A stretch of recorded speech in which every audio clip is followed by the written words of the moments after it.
नमस्कार, जय हिंद, वंदे मातरम। स्वागत है आप सभी का आपके अपने यूट्यूब प्लेटफ़ॉर्म स्टडीज़ ऑन 2.0 में। तो आज हम एसएससी जीडी एग्ज़ाम्स के लिए आपके सामने एक और बेहतरीन मॉडल पेपर लेके आए हैं।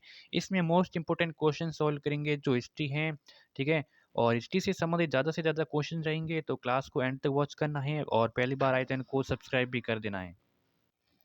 तो चलिए क्लास को शुरुआत करते हैं। क्वेश्चन पहला है कि ढाई दिन का झोंपड़ा क्या है? तो ये एक मस्जिद है, क्या ये एक मंदिर है, क्या एक संत की झोंपड़ी है या फिर मीनार है? तो ढाई दिन का झोंपड़ा क्या है? जो अजमेर में स्थित है। कहाँ स्थित है? अजमेर में। अजमेर राजस्थान में स्थित है ढाई दिन का झोंपड़ा। और ये क्या है? तो ये एक मस्जिद है। क्या है? याद करना आपको, ढाई दिन का झोंपड़ा एक मस्जिद है। पहला ऑप्शन आपका हो जाएगा इसमें करेक्ट ऑप्शन, ठीक है? चलिए अगला सवाल है कि विक्रमाचरित के रचनाकार का नाम है विक्रमाचरित पुस्तक की रचनाकार कौन है? कलहण है, बिल्हण है, वाल्मीकि है, वेदव्यास है। बताइए, कलहण, बिल्हण, वाल्मीकि, वेदव्यास। विक्रमाचरित के रचनाकार का नाम है तो वो है बिल्हण है। कौन है? बिल्हण। कलहण किसकी? राजतरंगिणी, ठीक है? राजतरंगिणी के रचनाकार है कलहण है, ठीक है? चलिए बी ऑप्शन इसका सही आंसर हो जाएगा। अगला है कि हड़प्पा सभ्यता की खोज किस वर्ष में हुई थी? तो 1901 में, 1921 में, 1935, 1942 में। हड़प्पा सभ्यता की खोज किस वर्ष में हुई थी? तो 1921 ईस्वी में हड़प्पा सभ्यता की खोज हुई थी, ठीक है? दूसरा ऑप्शन जो भी बता रहे हैं उनका हो जाएगा सही ऑप्शन।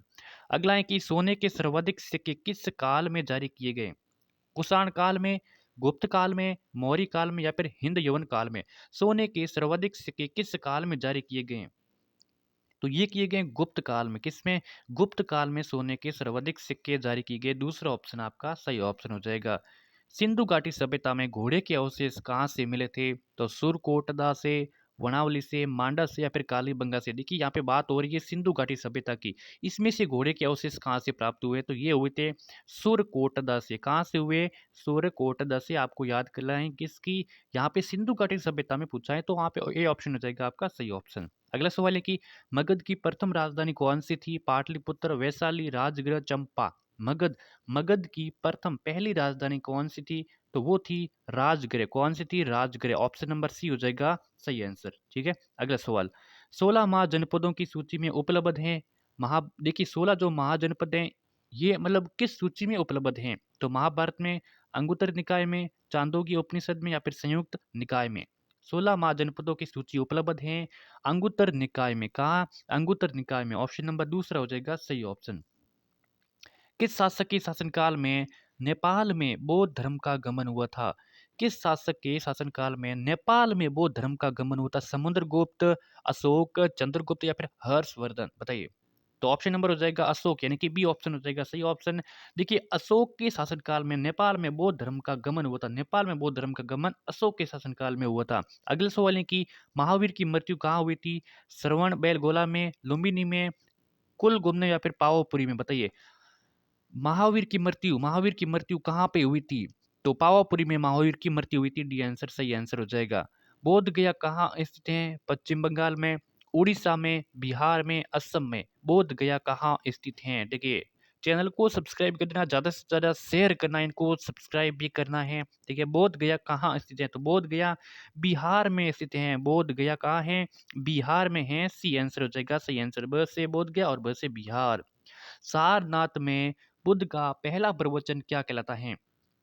जो सारनाथ में बुद्ध ने पहला प्रवचन दिया था वो क्या कहलाए हैं? तो महाविनिष्क्रमण, महापरिनिर्वाण, महामस्तक विषिनेक या फिर धर्म चक्र प्रवर्तन? तो वो कहलाते हैं धर्म चक्र प्रवर्तन। डी आंसर यहाँ पे सही आंसर हो जाएगा, ठीक है? चलिए अगला सवाल है कि 1565 में कौन सा प्रसिद्ध युद्ध हुआ था? 1565 में कौन सा प्रसिद्ध युद्ध हुआ था ये आपको बताना है।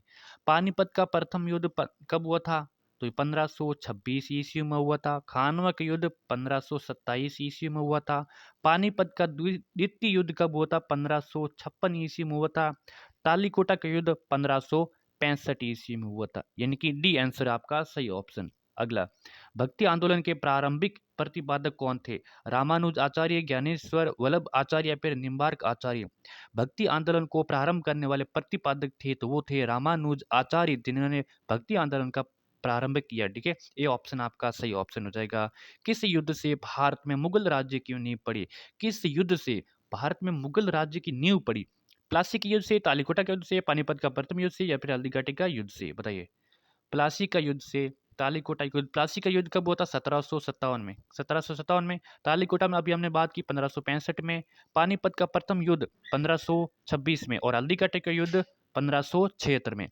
तो मुगल राज्य की जो नींव पड़ी वो कौन से पानीपत के प्रथम युद्ध से पड़ी? कौन से पानीपत के प्रथम युद्ध? सी आंसर सही आंसर हो जाएगा। अगला सवाल, हुमायूंनामा किसने लिखा था? ये आपको बताना है कि हुमायूंनामा किसने लिखा था? गुलबदन बेगम, मुमताज महल, जहां आरा बेगम या फिर रोशन आरा बेगम? हुमायूंनामा किसके द्वारा लिखा गया? बहुत इंपॉर्टेंट क्वेश्चन है, बहुत बार एग्जाम्स में पूछा गया है। गुलबदन बेगम के द्वारा हुमायूंनामा लिखा था। ठीक है, ये ऑप्शन हो जाएगा आपका सही आंसर। अगला सवाल है कि किस मुगल शासक को 2 बार राज्याभिषेक हुआ था? 2 बार राज्याभिषेक किस मुगल बादशाह को होता है? ये आपको बताना है, बहुत इंपॉर्टेंट क्वेश्चन है एग्जाम्स की दृष्टि से। अकबर हैं, जहांगीर हैं, शाहजहां हैं या फिर औरंगजेब हैं? किस मुगल शासक को 2 बार राज्याभिषेक हुआ था? तो औरंगजेब को हुआ था। किसको हुआ था?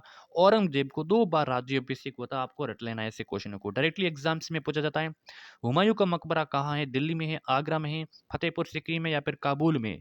हुमायूं का मकबरा स्थित है, तो हुमायूं का मकबरा है दिल्ली में। कहाँ पे है? दिल्ली में। बिल्कुल आपका पहला ऑप्शन आपका हो जाएगा सही ऑप्शन। अगला सवाल, अगला है कि भारत में बीबी का मकबरा स्थित है? हैदराबाद, सीकरी, औरंगाबाद, बीजापुर में? भारत में बीबी का मकबरा कहाँ स्थित है? तो ये औरंगाबाद में। कहाँ है? औरंगाबाद में। ऑप्शन नंबर सी हो जाएगा सही ऑप्शन। शेरशाह के बचपन का नाम क्या था? तो फरीद कहाँ था, हसन का था, हुसैन का था या फिर बहार का था? शेरशाह के बचपन का नाम बताना कि शेरशाह के बचपन का नाम क्या था। बहुत इंपॉर्टेंट क्वेश्चन है एग्जाम्स की दृष्टि से, बताइए जल्दी से। इसके ऐसे क्वेश्चन एग्जाम्स में डायरेक्टली पूछे जाते हैं। देखिए, भूगोल का जो मोस्ट इंपॉर्टेंट 50 क्वेश्चनों की वीडियो डाल चुके हैं हम, वो देख लेना। ठीक है, इतिहास के 50 महत्वपूर्ण प्रश्नों की वीडियो डाल चुके हैं, वो भी देख लेना। ठीक है, भारत के संविधान से मोस्ट इंपोर्टेंट 50 प्रश्नों की वीडियो डाल चुके हैं, वो भी देख लेना। बहुत ही इंपॉर्टेंट है, क्लास में आपको एग्जाम्स में किसी न किसी शिफ्ट में वहाँ से क्वेश्चन देखने को मिलेंगे, वो भी एक नहीं बहुत सारे। तो शेरशाह का बचपन का नाम था फरीद खां था। क्या था? फरीद खां। पहला ऑप्शन आपका हो जाएगा इसमें सही ऑप्शन, फरीद का याद कर लेना है। बांदीपुर राष्ट्रीय उद्यान कहाँ स्थित है? केरल है, गुजरात है, सिक्किम है, कर्नाटक में? बांदीपुर राष्ट्रीय उद्यान, राष्ट्रीय उद्यान से एक क्वेश्चन हर एक शिफ्ट में पूछा जाएगा। ठीक है, तो बांदीपुर राष्ट्रीय उद्यान है कर्नाटक में, याद करना है कर्नाटक में। डी आंसर हो जाएगा यहाँ पे आपका सही ऑप्शन। तो आज के सेशन में बस 20 मोस्ट इंपोर्टेंट क्वेश्चन है, 20 में से क्या स्कोर रहता है बताना है। चैनल को सब्सक्राइब कर देना, नोटिफिकेशन को भी ऑन कर देना। ठीक है, धन्यवाद।